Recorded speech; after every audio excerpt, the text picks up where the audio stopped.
Foto pelakor di profil ponsel suamiku bab 67-69. Serani Gunawan, seorang wanita yang lebih memilih bercerai daripada terus dikhianati oleh Agung suaminya, serta diperlakukan tidak baik oleh mertua dan kakak iparnya. Bagaimana akhir kisah cinta Serani? Apakah ia dapat menemukan cinta sejatinya? Jangan lupa komen, like, dan subscribe ya. Terima kasih. Bab 67. Yati, mana Tirta? Apa dia sudah bangun? Tuan Tirta masih tidur, Bu Sarah. Terdengar suara Bik Yati bicara dengan seseorang. Asisten rumah tangga Pras itu menyebut nama Bu Sarah. Apa Tante Sarah datang ke sini? Aku yang baru saja selesai memandikan pangeran segera keluar sambil mendorong strollernya. Selamat pagi, Tante. Pagi. Oh, ini bayi siapa? Tante Sarah nampak terkejut saat melihatku dan pangeran. Ini anakku, Tante, silakan duduk Tante. Mau ketemu Tirta. Kayaknya masih tidur di kamarnya, awapku. Tirta tidur di mana? Tante Sarah langsung menerobos masuk melewatiku. Ah, iya, ini kan memang bungalow milik keluarga mereka. Di kamar itu, Tante. Aku menunjuk satu kamar yang berada agak di belakang dan berukuran lebih kecil daripada kamar yang aku tempati. Kenapa Tirta tidak tidur di kamar utama? Kok malah di kamar tarhu? Malah kamu yang enak-enakan tidur di kamar utama yang besar ini. Tirta gimana? Sih, tiba-tiba Tante Sarah berhenti di depan kamar yang aku terempati. Aku merasa tidak enak hati mendengar ucapan Tante Sarah yang terdengar kesal. Maaf, Tante, aku hanya mengikuti apa yang Tirta katakan saja. Tanpa aku duga, Tante Sarah membuka kamar utama itu. Tuh lihat, kamarnya jadi penuh begini. Loh, itu anak siapa lagi yang sedang tidur? Kali ini suara Tante Sarah semakin meninggi. Itu, anak saya yang pertama, Tante. Sontak Tante Sarah menoleh padaku, lalu memandangku dari atas ke bawah beberapa kali. Oh, ternyata kamu ini janda ya. Sudah punya 2 anak pula. Tante Sarah geleng-geleng kepala sambil berdecak-decak kesal. Memangnya kenapa, Tante? Ada yang salah dengan janda 2 anak? Tanyaku mulai tak nyaman. Tante Sarah terkekeh. Nggak ada yang salah. Aku pikir Tirta itu bergaulnya dengan wanita karir atau wanita pengusaha yang modern. Ternyata malah sama janda 2 anak kayak kamu. Bisa-bisa malah nyusahin keponakanku itu nantinya. Maaf, Tante, saya nggak merasa nyusahin Tirta. Dia yang ngajak kami ke sini. Aku menahan sesak mendengar penjelasan wanita paruh baya itu.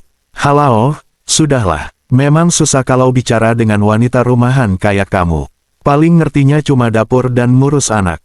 Tante Sarah meneruskan langkahnya dan mengetuk kamar petas. Tirta, bangun. Dicariin om kamu tuh. Mau diajak tenis. Tak lama kemudian pintu kamar Pras terbuka. Kenapa, Tan? Suara Pras masih parau. Persis suara khas orang bangun tidur. Diajak Om Roy dan Levin main tenis. Ulang wanita itu. Iya, nanti aku nyusul. Mandi dulu, Tan, jawab Pras sambil menggosok-gosok matanya yang terlihat masih sangat mengantuk. Ya sudah, Tante tunggu. Ada Grace juga nanti di sana, loh. Ujarnya sebelum memutar tubuhnya dan melangkah keluar melewatiku. Serah, mana jagoanku? Pras keluar dari kamar langsung mencari keberadaan pangeran. Lagi berjemur di depan, aku titip Bik Yati tadi. Pras tersenyum, meraih jemariku dan membawaku melangkah ke halaman. Kamu udah mandi? Iya. Tanyanya, aku mengangguk. Pantes wangi. Jadi pengen cium. Hehehe, nih cium. Sahutku sambil mengepalkan tanganku di depan wajahnya Pras terkekeh. Hai jagoan, Om, Bunda kamu sarapan apa pagi-pagi udah galak banget. Pras meraih pangeran dari strollernya, lalu menggendongnya berkeliling taman di sekitar bungalow. Mandi sana, ketusku, entar aja, sahutnya santai. Katanya mau tenis, mereka pasti udah nungguin kamu. Aku berusaha mengingatkan Pras, biarin aja mereka nungguin. Daripada main tenis, mendingan main sama kamu. Pras mengedipkan satu matanya padaku. Apaan? Sih, main apa? Awas loh, jangan mikir macam-macam. Aku melotot padanya. Pra tertawa terbahak-bahak. Beda ya kalau bercanda sama emak-emak. Pasti mikirnya mesum terus, sanggahnya membuatku semakin melotot. Pras, pria tampan di hadapanku itu tak henti-hentinya menggodaku. Pras sesekali mencubit hidungku atau mengacak-acak hijabku. Ada saja yang dia lakukan hingga membuatku gemas. Tirta, tanda seru, kita semua nungguin kamu. Ini malah lagi gendong-gendong bayi. Terdengar suara seseorang dari kejauhan. Tirta, tungguin papa dan mama di lapangan tenis. Aku sengaja jemput kamu, loh ke sini. Grace nampak sangat kesal menatapku. Mungkin dia cemburu melihat kedekatanku dengan Pras. Aku belum mandi, belum sarapan juga. Kamu duluan aja, bilang Om Roy nggak usah nungguin aku. Jawab Pras tanpa menoleh pada Grace. Dia malah asik tertawa-tawa menggoda pangeran. Wajah Grace merah padam, sepertinya lah merasa diabaikan oleh Pras. Ah, biar saja, Pras sepertinya memang tidak berminat untuk ikut main tenis. Ya sudah, nanti aku bilang mama dan papa. Grace membalikkan tubuhnya dan melangkah menjauh dengan sesekali kakinya dihentak-hentakkan ke tanah.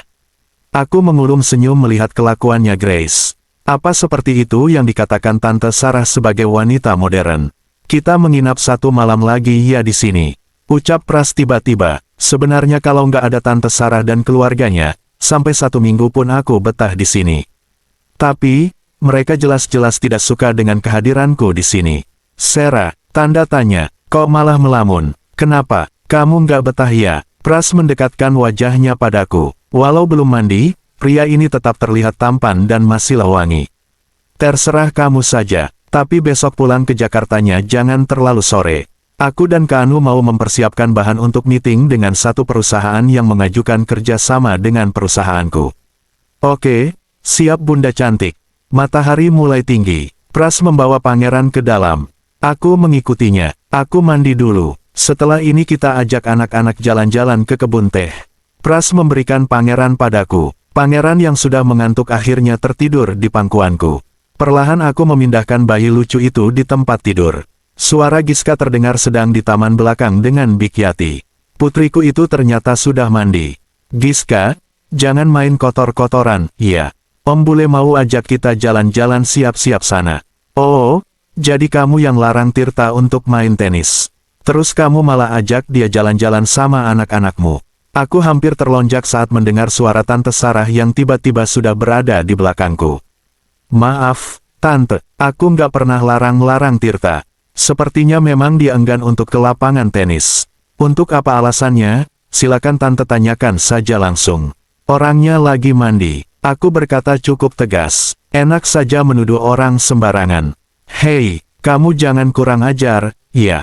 Bicaranya nggak sopan. Aku cuma mengatakan apa adanya. Bukan nggak sopan, Tante. Mungkin karena Tante yang nggak suka sama aku, jadi langsung anggap aku nggak sopan.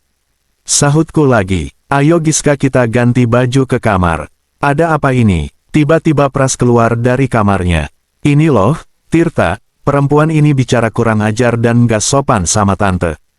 Kamu ini kok bisa sih dekat dengan perempuan kampungan kayak gitu? Kamu itu CEO loh, bergaul itu cari yang sepadan. Tante mau apa lagi ke sini? Wajah Pras sudah tampak menegang.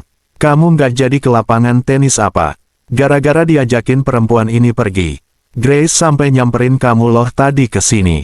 Tapi kamunya nggak datang-datang. Sekarang dia lagi uring-uringan di kamarnya. Sebaiknya kamu bujuk dia, Gih. Ajak kemana kayak gitu? Aku mendengar pembicaraan Tante Sarah dan Pras dari dalam kamar. Aku jadi penasaran, Pras akan jawab apa ya?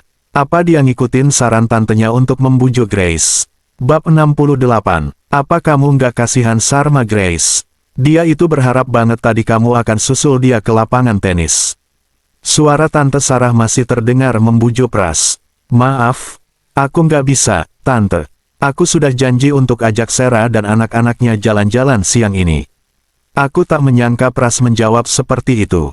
Aku yakin, sebentar lagi tantenya itu akan semakin kesal dan marah. Kamu lebih memilih jalan dengan janda 2 anak itu daripada bersama Grace. Kamu itu bodoh atau bagaimana sih, Tirta? Mau-maunya disuruh-suruh ngomong anak. Maaf, Tante tadi bilang apa?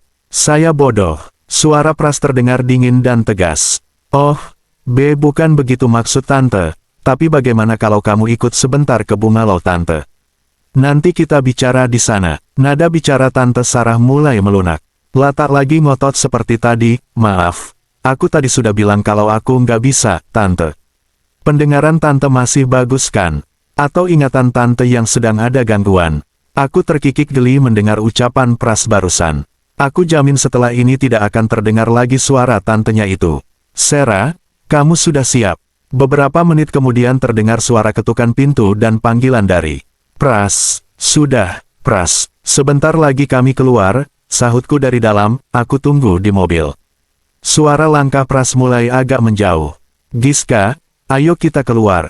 Ajakku pada Giska yang sudah cantik dengan kaos lengan panjang dipadu dengan celana jeans. Giska melompat-lompat kegirangan. Sesekali anak itu bernyanyi sambil tertawa. Aku mendorong stroller pangeran dan menggendong sebuah tas ransel yang berisi perlengkapan pangeran dan Giska. Kami tinggal dulu, ya Big, ujarku pada Big Yati yang membantuku masuk ke dalam mobil. Iya, Non Sera, seperti biasa, aku dan pangeran di depan, Giska di belakang sendiri. Pras mulai menggoda pangeran. Bayiku ini sudah sangat dekat dengan Pras. Beberapa kali putraku itu ingin pindah ke pangkuan Pras saat pria itu sedang menyetir. Pras membalasnya dengan mengusap-usap kepala pangeran berkali-kali dengan tangan kirinya. Hingga anakku itu merasa nyaman. Pras menghentikan mobilnya di depan sebuah restoran dengan nuansa pedesaan. Di belakang restoran itu terhampar luas kebun teh yang sangat indah. Silakan masuk Kang, Teteh. Pelayan restoran itu mempersilakan kami masuk. Aku memilih untuk duduk di salah satu saung, agar dapat membaringkan pangeran di atas kasur lipatnya. Pras malah berbaring di samping pangeran dan mulai menggoda dan menciumi putraku itu. Giska ikut tertawa-tawa melihat pangeran yang sudah bisa diajak bercanda. Jika ada yang memperhatikan kami, mereka pasti akan mengira kami adalah satu keluarga yang utuh dan harmonis. Mau minum apa? Giska mau cemilan apa? Pras sibuk melihat daftar menu yang diberikan oleh sang pelayan. Aku mau susu jahe aja, jawabku. Giska mau susu coklat aja Om. Pras mengangguk dan mengulang pesanan kami pada pelayan. La juga memesan beberapa cemilan untuk kami. Pangeran nggak bawa ASI botolnya. Pras bertanya saat melihat pangeran yang mulai gelisah karena haus. Aku bawa stok ASI banyak di dalam icebox. Nanti tinggal dihangatkan saja, sahutku sambil meraih satu botol susu yang masih hangat dari dalam tas ransel. Aku juga bisa loh menghangatkan ASI, celetuk Pras sambil mengedipkan sebelah matanya padaku. Jangan mulai deh, Pras. Sentakku seraya melotot padanya, hingga pria itu terkekeh bahagia. Om Bule, kapan kita ke sana? Giska menunjuk pada hamparan kebun teh. Dari kejauhan tampak ada beberapa ayunan dan mainan anak-anak lainnya yang berada di sebuah taman kecil. Kita tunggu mataharinya tidak terlalu terik. Nanti Om khawatir kulit Giska yang cantik dan putih seperti Bunda, berubah jadi hitam. Cie, Om Bule bilang aja mau puji Bunda. Aku dan Pras tertawa mendengar ucapan Giska. Pras terus memandangku dengan tatapan yang berbeda. Seketika jantung ini berdetak lebih cepat. Tak lama kemudian seorang pelayan membawakan pesanan kami. Pras juga memesan kentang dan sosis goreng serta salad buah untukku. Salad buahnya harus habis, ya Bunda. Pras menyodorkan sepiring salad buah itu ke hadapanku. Menurutnya itu bagus untuk ASIku.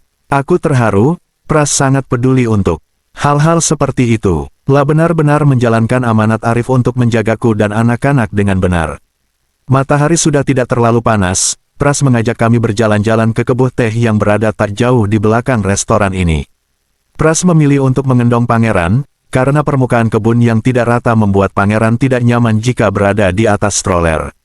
Aku aja yang gendong, tolong pasangkan alat gendongnya di tubuhku. Kamu serius, Pras? Kamu nggak malu pakai tas gendong bayi ini? Tanyaku heran. Udah cepetan pasang. Mau jalan-jalan nggak? Ujarnya dengan posisi mengangkat kedua tangannya. Aku segera memasangkan tas penggendong bayi milik pangeran pada tubuh Pras. Pastikan pengaitnya terpasang dengan kencang. Iya Bun. Sanggahnya. Ih kamu kok ikut-ikutan panggil aku Bunda, sih. Protesku. Kalau di depan anak-anak jangan dibiasakan panggil nama. Nanti kalau pangeran panggil kamu Sera, gimana? Aku terkikik mendengar penjelasannya. Setelah alat penggendong terpasang, aku meletakkan pangeran dalam gendongan Pras satu. Oke siap. Yuk kita jalan-jalan. Dengan wajah bangga Pras melangkah lebih dulu menuju kebun teh dengan pangeran yang tertawa-tawa dalam gendongannya. Aku sungguh tak mengerti apa yang Pras pikirkan.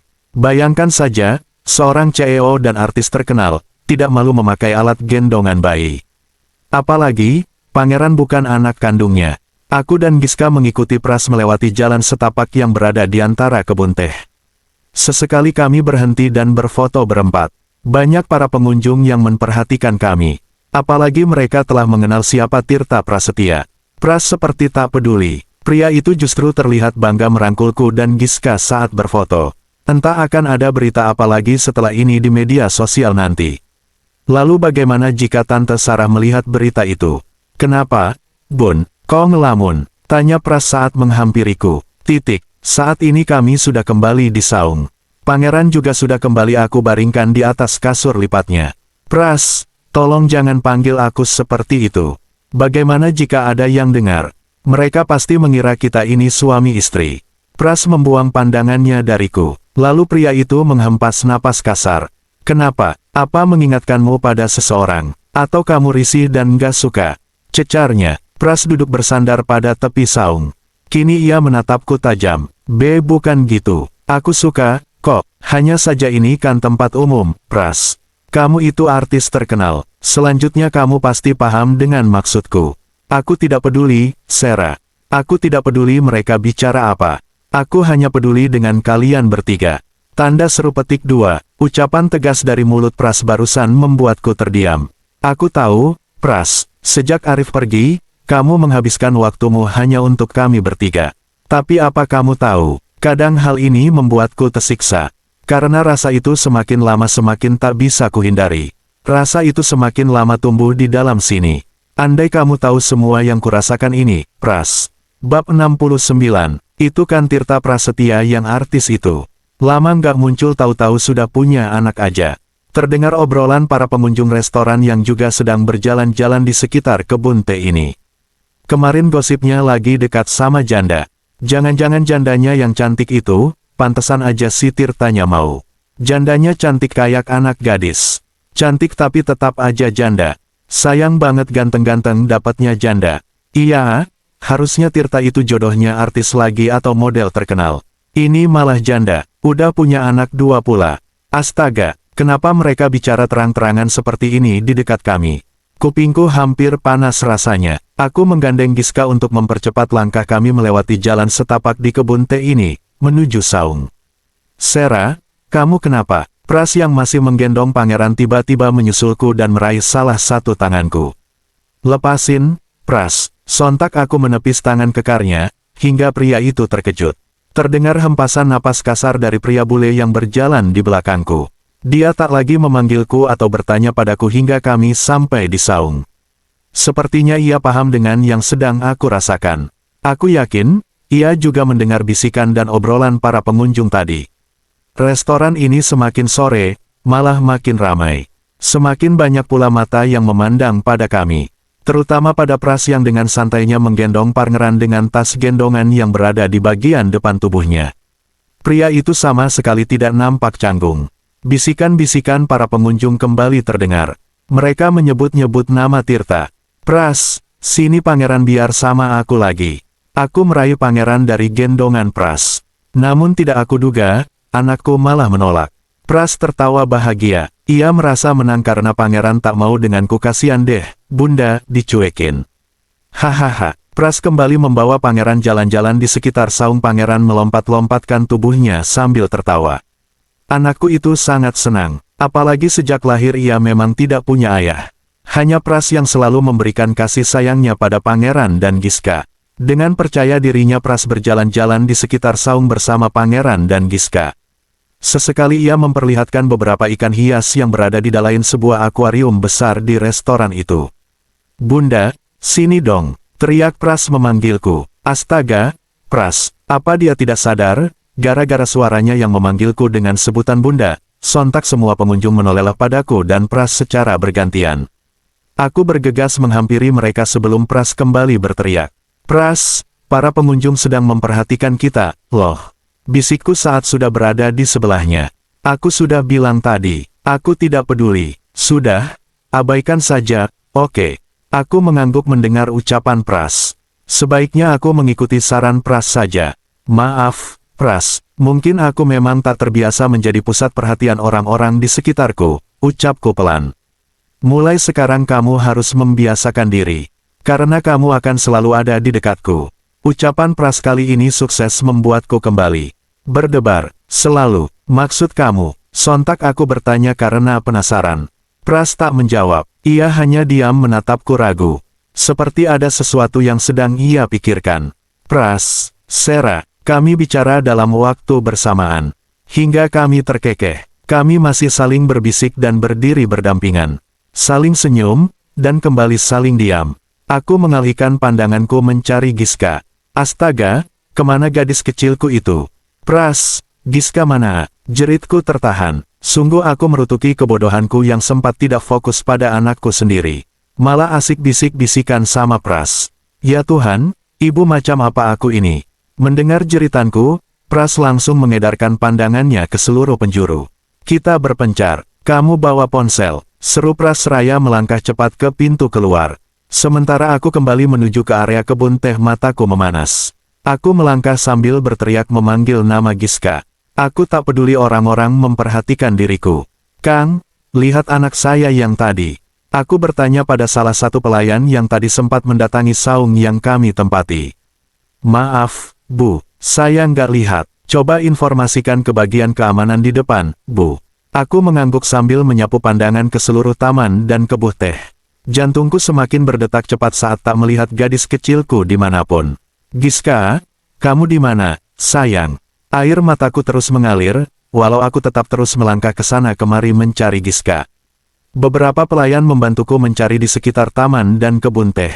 Aku menghubungi Pras untuk segera melaporkan ke bagian keamanan seperti yang tadi disarankan salah satu pelayan restoran. Namun Pras sama sekali tidak menjawab panggilanku.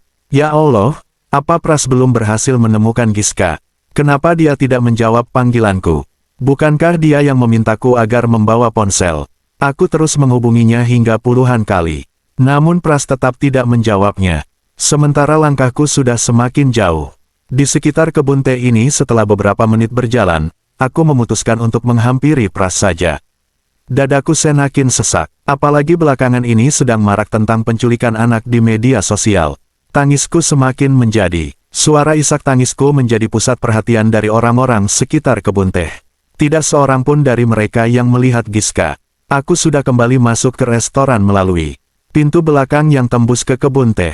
Kuayunkan kembali kakiku menuju pintu keluar restoran, di mana tadi aku melihat Pras menuju ke sana. Aku tersentak melihat ada kerumunan di salah satu saung yang berada di bagian paling depan restoran ini. Ada wartawan juga di sana. Di antara kerumunan itu aku melihat tubuh tinggi Pras yang begitu menonjol di antara yang lainnya. Pria itu sedang menjawab pertanyaan-pertanyaan dari para wartawan dengan pangeran yang masih tenang di dalam gendongannya. Pantas saja panggilanku tidak dia jawab kurang dari, tiba-tiba aku menjadi kesal padanya. Bukankah dia tadi sedang mencari Giska? Lalu kenapa malah meladeni pertanyaan-pertanyaan dari para wartawan itu? Tangisku semakin menjadi, emosiku semakin memuncak. Aku harus ke sana. Pras benar-benar telah mengecewakanku. Giska, kamu di mana, Nak? Bersambung.